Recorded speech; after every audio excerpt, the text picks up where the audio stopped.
How are you doing? I'm Sean. Here in Malaysia, my moral teacher emphasized, and she emphasized a lot, that if someone does bad things or if someone commits self-deletion, it's because they weren't religious, which I think is a really ignorant argument. And like she said that we can use that as a reason in exams. Yeah, I think you can in specific situations, but I don't think it can be applied to all scenarios. I'm not saying that every moral teacher in Malaysia is like that. I'm just mainly talking about my moral teacher from my school. When you really look at religion, it's like really depressing because humans fear the unknown and they cling to such beliefs and stuff like that. I'm not saying that you shouldn't be religious or it's wrong for you to be so.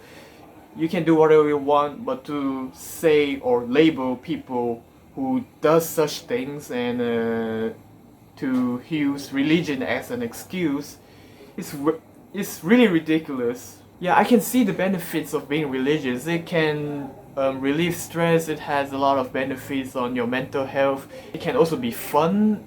I'm not gonna get the philosophy behind it. You can just search that up on why people meditate on YouTube. That is, I think there's a video on that I've watched before. For a person to do good things or do bad things, I think it just boils down to their self-evaluation or judgment. It's kind of hard to phrase it like that.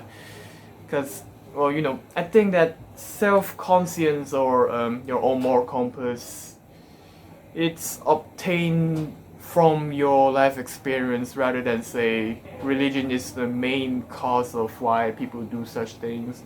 Like, I get it that religion can prevent these things happening, and I agree that people who does such things should receive help, the help they need. What I'm trying to say is that religion is not really related to people doing bad things, just like how video games causes violence, which is absurd. I mean, yeah, sure, there are a few, but overall, like when you look at the big picture, when you look at everyone around you and not just a few examples out there, it's really not the case. I want to bring up some examples, but I really can't think of any. And like I said, I'm just improvising. I don't want to make a script. I don't want to do some thorough research because I think this doesn't really require any studying or research to come to a realization that religion is not really a factor in why people are malicious. I mean, I think I should use myself as an example, but I think that would be very arrogant of me. Because like I hate the idea of self-gratification or something like that. I just don't want to come out and say, oh, I'm a good person, I do this, I do that. Why am I talking about myself?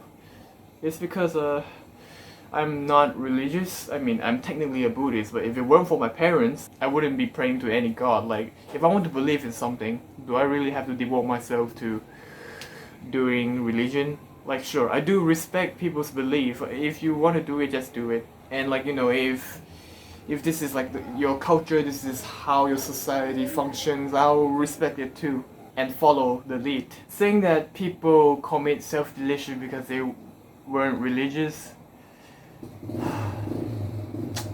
man, I really hate that.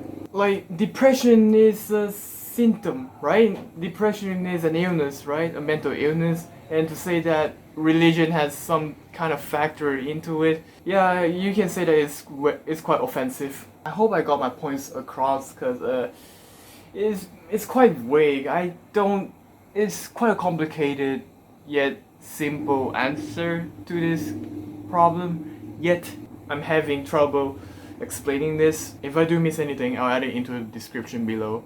And yeah, thanks for watching. I hope you enjoyed this video, and I'll see you next time. Take care.